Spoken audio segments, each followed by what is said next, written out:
Hello everyone and welcome to GTR News Weekly. As the name of the show suggests, it's news about GTRs and the GTR scene that we'll bring to you weekly, well, as close to weekly as possible.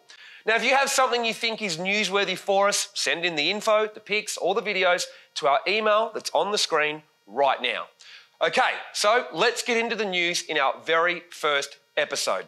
The Nitto Performance Engineering GTR Festival was held less than 2 weeks ago, and even with COVID restrictions placed on Victoria and overseas, it was big. Nearly 4,500 people attended and over 350 cars were there. It shows that the GTR scene is still strong and still growing.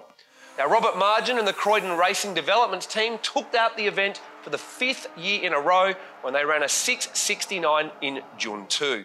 Now, we have full coverage feature coming on our YouTube channel very soon with all of the drag racing and Machine and Magic show and shine results. Stay tuned for that one. Now, since the event, there has been a lot of movement in the GTR leaderboard. Glenn and the CID crew broke the True Street manual record last Friday, and then later that day became the first True Street manual into the sevens with GOAT 32.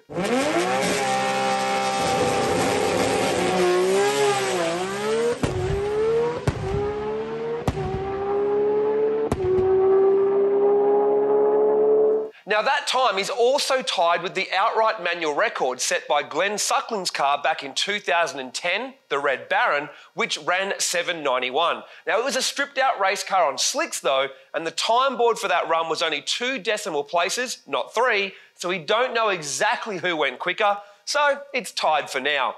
The Red Baron R32 actually went on to become the Ripped R32, which reset the outright GTR record not long after.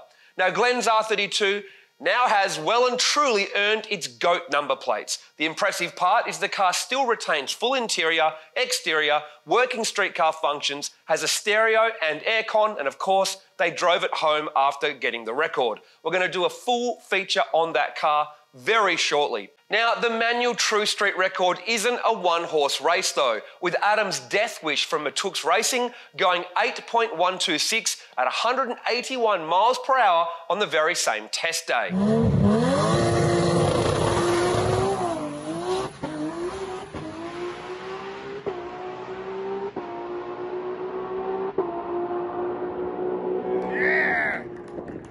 No doubt the Matooks crew will be looking to go into the sevens with that car very soon as well. Now, the big news with records is that Rob and the CID team in June 2 reset their record twice on that same test day. First with a 662 at 217 miles per hour.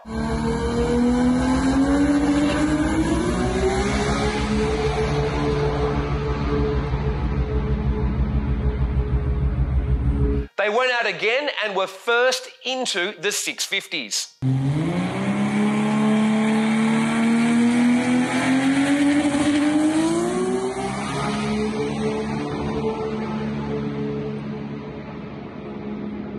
The more you think about it, the more incredible it really is. IRS, 4-wheel drive, complete exterior and interior, and going mid-6s on a radial tyre. Nader's King 32 was back out last Sunday and reset their PB going 662 at 216 miles per hour, which would have been enough for the record if it had only been a week earlier. Now, this Pro Street GTR battle is simply out of control. Neither owner or workshop is showing any sign of giving up, and Nader and Rob both drive each other just to keep going. How far will they go? Well, there's talk of 640s and even 630s from Matooks and CID. But where does that leave the quickest GTR in the world? Metro. Now, Anthony assures us that car will be getting an update very soon, as it's still using technology that's a couple of years old. Imagine King 32's suspension and drivetrain in a car that's 200 kilos lighter, and you can see what might happen. Will it run a 5?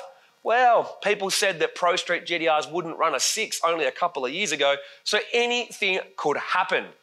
So what else is coming up in the world of GTR? GTR Festival New Zealand is this weekend at Hampton Downs. I'm heading over thanks to ST Hi-Tech.